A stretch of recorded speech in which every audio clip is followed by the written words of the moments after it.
ආයුබෝවන් ශ්‍රී රාජමාතා ශක්තිපීඨය තුලින් විශ්ව මාතාවගේ දහම් කොට්ඨාසයන්හි ඇතුළත් මා ලබාගත් අවබෝධ කරගත් දහම් දැනුම් ආධ්‍යාත්මික ශක්ති භාවනා වඩන්නන්ට යෝග භාවනා වඩන්නන්ට වරම්ලාභීන්ට දේවගැතියන්ට දේව භක්තිකයන්ට අවබෝධයේ පිණිස අදහස් හා පණිවිඩ ප්‍රකාශ කිරීමට මම බලාපොරොත්තු වෙනවා.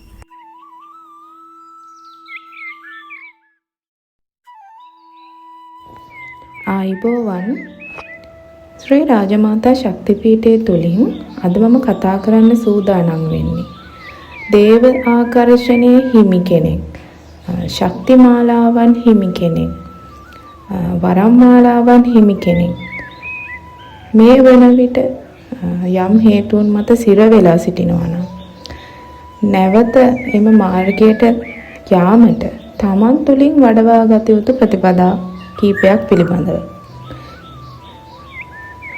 විශේෂයෙන් මම මේ ගැන කතා කරන්න හේතු වුණේ ඔබට අවබෝධයක් ගැනීමට ගොඩාක්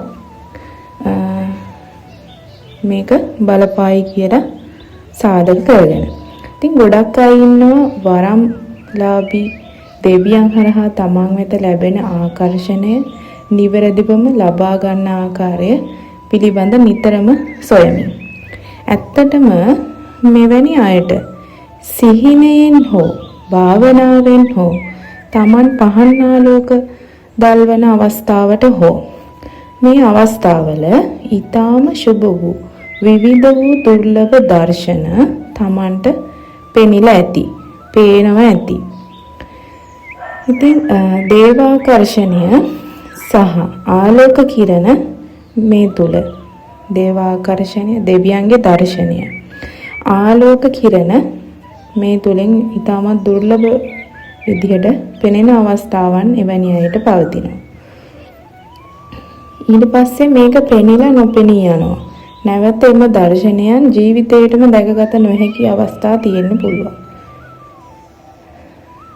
තමාතුර ආධ්‍යාත්මික සිරවීම් වලට තමන් අත් වෙන්න පුළුවන්. ඇත්තටම මෙවැනි අවස්ථා ඒ කියන්නේ දෙවියන් විසින් තමන්ට ලබා දෙන අවස්ථාව මග හැරෙන එකයි මේ හරහා වෙන්නේ. සමහර අයට අවස්ථාවන් දෙක තුනක් ලැබෙන්නත් පුළුවන්. ඉතින් මේ අවස්ථාවල නිවැරදි මාර්ගීකරණයක්, නිවැරදි ගුරුවරයෙක් තමන්ට නොසිටීම නැතිනම් හැම දේවාලයකටම ගිහිල්ලා තමන්ගේ පවතින වරම් මාලාව හෝ ශක්ති මාලාව දෙවියන්ගේ ආකර්ෂණය තමන්ට නිසි ලෙස සක්‍රිය නොවීමෙන් හටගන්නා සිරවීම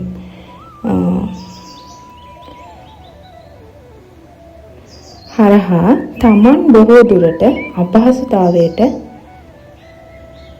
ලක් වෙලා ඉන්න පුළුවන්. ඉතින් බොහෝමයක් දුරට මෙහෙම අසරණ වුණ අය තමයි අද වර්තමාන මේ ශාස්ත්‍රය තුල ගොඩක්ම ඉන්නේ. විශේෂයෙන්ම මෙවැනි අයට නිවැරදි මාර්ගයට නැවත අවතීර්ණ වීමට නිවැරදි ගුරුවරයෙකුගේ පිහිට අත්‍යවශ්‍යයි. තමන්ගේ වරම සිර වෙලා තියෙන්න පුළුවන්. ශක්ති මාර්ගයේ හරහා තමන්ගේ මාර්ග අවශෝෂණය ලබා ගැනීමට තිබෙන මාර්ගයන් සිර වෙලා තියෙන්න පුළුවන්. ගොඩාක් දුරට මේ සිරවීම සහ තමන්ට මූලිකවම දර්ශනය වූ මේ ආලෝක කිරණ දේව දර්ශනය එවැනි දුර්ලභ දර්ශන වලින් තමන්ට නැවත ලබා ගැනීමට බැරි වෙන්නම තමන්ව ඈත් වෙලා යන්න පුළුවන්. ඉතින් ඇයි මෙහෙම වෙන්නේ? මේ ආකාරයට තමන්ගේ පවතින සුවිශේෂී කුසලතා, දක්ෂතා, ස්වර්ණමය අවස්ථාවන් ලෝසත්වයාට තමන් විසින් දෙයක් ලබා දීමට පිහිටවීමට තිබෙන අවස්ථාවන් තමයි මේ තමා තුළින් ගිලිහී යන්නේ. ගොඩාක් දුරට කෙනෙකුට වරමක් ආව ඵලයට සර්ව සම්පූර්ණ වෙන්නේ නැහැ. ගොඩාක් දේවල් තියෙනවා මේ ශාස්ත්‍රය තුල පුහුණු වෙන්න.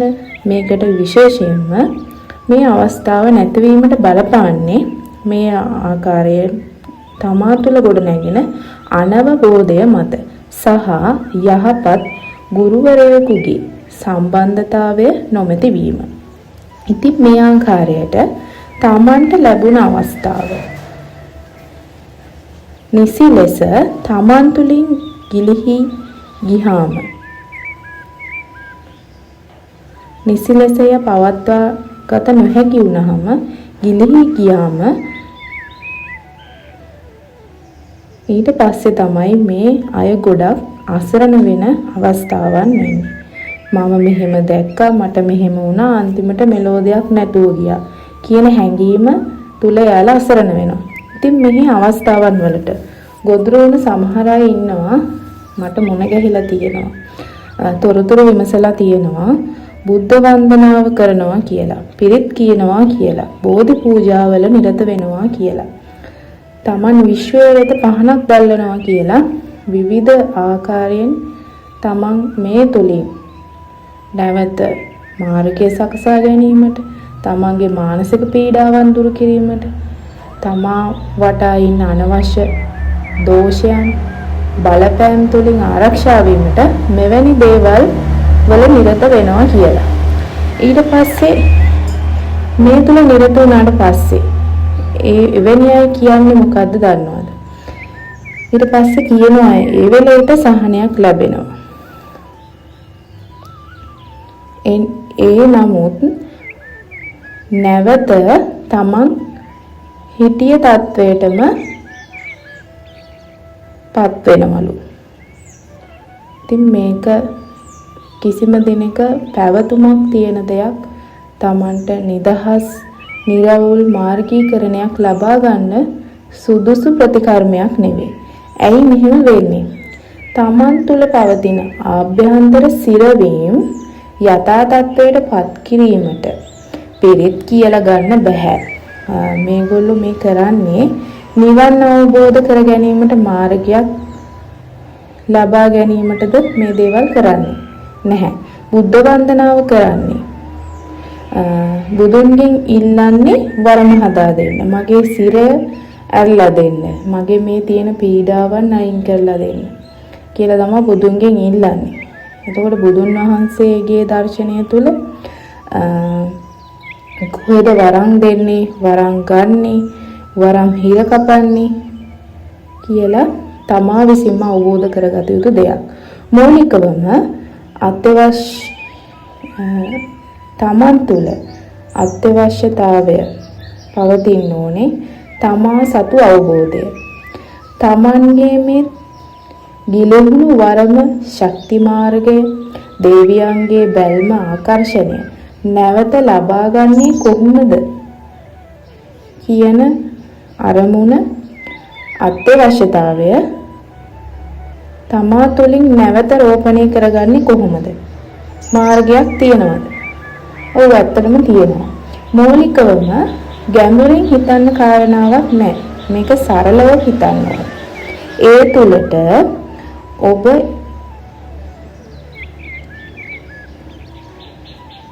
නිවැරදි කරගත යුතු, තමා තුළින් සාදාගත යුතු දෙයක් තියෙනවා. ඉතින් තමන් පෙර තමන් දුටු දේ, තමන් දැකපු දේවල්, තමන් සිටිය ආකාරය පිළිබඳව පසුතැවීම් වලට ලක් වෙන්න එපා. ඒ අමතක කරලා දාන්න ඕනේ මුලින්ම. නව ආරම්භයක් තමා තුළින් හට ගන්න ඕනේ. ඉතින් මම සරල ක්‍රමයක් ඔයාලට කියන්නම්. මූලිකවම තමන්ගේ ප්‍රතිපත්ති නොසැලවෙන ලෙස තමන් හදා ගන්න ඕනේ. ඒකට නිවැරදි ක්‍රමයන් තුල ඔබ පුහුණු වෙන්න ඕනේ. එකම අරමුණක් වෙත යන්න පුළුවන් ප්‍රධාන වශයෙන්ම බලපාන්නේ මේ ප්‍රතිපත්ති ගරුක වීම සහ තමා තුළ අවබෝධය, යහපත් ආකල්ප මේ නිවැරදිව හසුරුවා ගත්තොත් නැවත ඔබට පෙර තිබූ අවධියට නැවුම් ලෙස අභිෂේක ලබන්න පුළුවන් අවස්ථාවක් තමයි මේක. ඉතින් කොහොමද ඒක කරන්නේ? ඔබගේ ආකල්ප තමයි මේකට ප්‍රධානම වශයෙන් බලපාන්නේ. මේ හරහා තමයි තමන්ගේ ප්‍රතිපත්ති වර්ධනය හටගන්නේ. ඉතින් මේ වර්ධනය හට ගැනීම හරහා තමයි තමන්ගේ අරමුණ වෙත පිවිසෙන්න පුළුවන්. මාර්ගය විවෘත වෙන්නේ. මේ හරහා තමයි ඕනෑම කෙනෙක් තුළ පැවැත්ම නිවැරදිව වර්ධනය වෙන්නේ. මම කලින් වීඩියෝ වලත් මේ අරමුණු සහ ප්‍රතිපත්ති පිළිබඳව සඳහන් කරලා තියෙනවා. ඉතින් මම කෙටියෙන් කියන්නම්. මූලිකවම තම සිතේ ස්වභාවය හඳුනා ගැනීම තමයි තමන්ට ප්‍රමාණවත් වෙන්නේ. තමන්ගේ සිතේ උපදවා ගන්න ඕනෑම කෙනෙකුට තමන් විසින් මුදා හැරිය යුතු තමන්ගේ සිතුවිලි තුළින් මුදා හැරිය යුතු යහපත් දේවල් ටිකක් තියෙනවා. ඉතින් ආදරය, කරුණාව, දයාව, ප්‍රශංසාව, ඇගයීම් තමන් තුළ වර්ධනය වෙන්න ඕනේ. තමන් කෝපාවිෂ්ඨ සිතුවිලි තුළ සිටිනවා නම්, අහංකාරය, වෛරය, ඊර්ෂ්‍යාව, කුහකකම් උපදිනවා නම් නිතරම තවන් අවබෝධ ලබන්න ඕනේ තමන්ගේ සිතේ ස්වභාවය. තමන් වඩවා ගත යුතු මොකක්ද කියලා අවබෝධ කරගන්න ඕනේ. ආදරය, කරුණාව, දයාව හරහා තමන්ගේ සිතුවිලි උත්පාදනය හරහා මේ සියල්ල නිෂ්ප්‍රභා කරන්න ඕනේ තමා විසින්ම. ඉතින් තමන් තුළින් මේ පළවා හරින්න තමන්ගේ මේ සිතුවිලි පවිත්‍ර කරන්න ඔබගේ යම් කිසි තමන්ට ඒ තමා යථා තත්වයට නැවත පරිවර්තනය වෙන්න පටන් ගන්නවා. ඉතින් මේ ආකාරයට තමයි තමන්ගේ මේ ප්‍රතිපත්ති නිර්මාණය කරගන්න ඕනේ. නැතිනම් කොපමණ තමන්ගේ මේ අරමුණ වෙනුවෙන් කොපමණ පින් කරත් අදිෂ්ඨාන කරත් මේ පිළිවෙල නැතිනම් කොහෙත්ම තමන්ට මේ නැවත මෙම මාර්ගයට අවතීර්ණ වීමට අවස්ථාව සකසා ගන්න බෑ. ඇයි මෙහිම ඔබ පුරුදු වෙන්න ඕනේ. තමන් ඇතුළාන්තයෙන් පවිත්‍ර වෙන්න ඕනේ. මේ සමග තමයි අවට සිටින අයට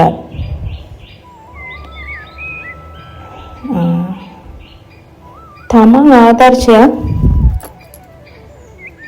පවතින ලෙස ඔබ කටයුතු කරන්න ඕනේ. යම් කෙනෙකුට පිරිසිදු සිතින් ඕදන් ලබා දීමට තමන්ට යහපත ලබා ගත යුතු අවස්ථාවක්. හැබැයි තමන් මුලින් එය අවබෝධ කරගෙන වෙන කෙනෙකු වෙත ආදර්ශයක් වෙන්න ඕනේ, ප්‍රකාශයක් කරන්න ඕනේ. ඉතින් මේ හැම දෙයක්ම තමන්ට යහපත් මාර්ගයට අවතීර්ණ වීමට නිවැරදි අවස්ථාවක්. ඉතින් එය සලසාගත යුතු තමා තුළින්ම තමයි. ඉතින් මේ ආකාරයට යහපත් ප්‍රතිපදාවන් තුළ ඔබ නිරත වීමෙන් හැම වෙලාවටම සෑම අවස්ථාවකම තමා තුළ අවබෝධය ගොඩනගින්න පටන් ගන්නවා.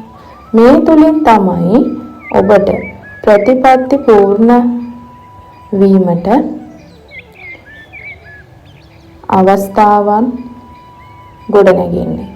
ඉතින් ඔබ නිතරම මේ තුලට අවතීර්ණ වෙන්න පුළුවන් හැම වෙලේම මේ සිහිපත් කරන්න. පුරුදු වෙන්න, පුහුණු වෙන්න. සාමාන්‍යයෙන් යම් කෙනෙකුට හිතෙන්න පුළුවන් මේක දවස් 2-3ක් කරාම මේකේ ප්‍රතිඵලයක් නැහැ කියලා.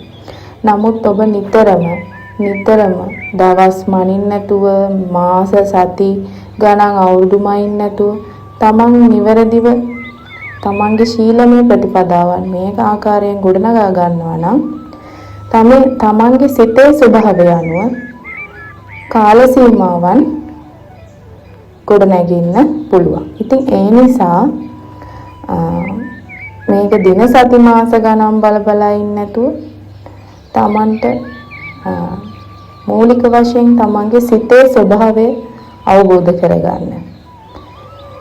ඉවසීම මේ තුලට කාවැදෙන්න ඕනේ. හික්මීම ඉවසීම මේ තුල නිතරම ඔබ ජනනය කරන්න ඕනේ. ඉතින්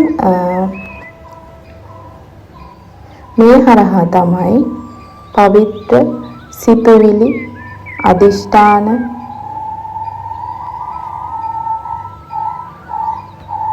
යහපත් ප්‍රතිපත්ති ලෙස මේ විශ්වයට තමන් හරහා මුදවා හැරෙනවා. මේ තුළට තමයි නැවත දෙවියන් ඔබට ආකර්ෂණය වෙන්නේ. නැවත ඔබට කිලිහුණු දෙවියන්ගේ කරුණාව ආකර්ෂණය බැල්ම ඔබ වෙතට මේ හරහා ලබා ගන්න පුළුවන්. තමන් තුළ තියෙන අවංක භක්තිය සහ පිරිසිදු වූ මෙම ප්‍රතිපත්තිමය ප්‍රතිපදාවන් හරහා ඔබට දෙවියන්ගේ කරුණාව මාර්ගෝපදේශය නැවත ඔබට සම්බන්ධ වෙනවා. දෙවියන් හරහා අවබෝධයෙන් වටහා දෙනවා. තමන් තුළ මේ පවතින ආධ්‍යාත්මික කෙනෙක්ට තියෙන පුළුවන් ආධ්‍යාත්මික බාධාවන් අනවශ්‍ය බලපෑම් තියෙන්න පුළුවන්. ඉතින් මේ හරහා තමන්ට මුහුණ දීමට එය හඳුනා ගැනීමට විවිධ විකල්ප ලබා දීමටද දෙවියන්ගේ කරුණාව හරහා ඔබට ලබා ගන්න පුළුවන්. ඉතින් නිවැරදි ගුරුවරයෙකුගේ අධ්‍යාපනය ලබා ගැනීමටද ඔබට දෙවියන් විසින් මාර්ගය සපයා දෙනවා. ඉතින් යහපත උදා කරගන්න තමන්ට නිවැරදිව සිතන්න බුද්ධිමත්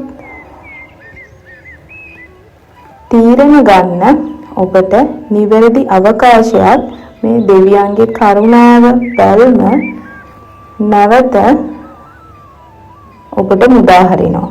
ඉතින් පෙරමෙන් රැවටිලි වලට අනවබෝධයෙන් තමන් පෙරමෙන් හසු වීම වලට ලක් වෙලා තියෙනවා නම් වැරදි මාර්ගවල ගිහින් තියෙනවා නම් මේ සියල්ලම ඔබට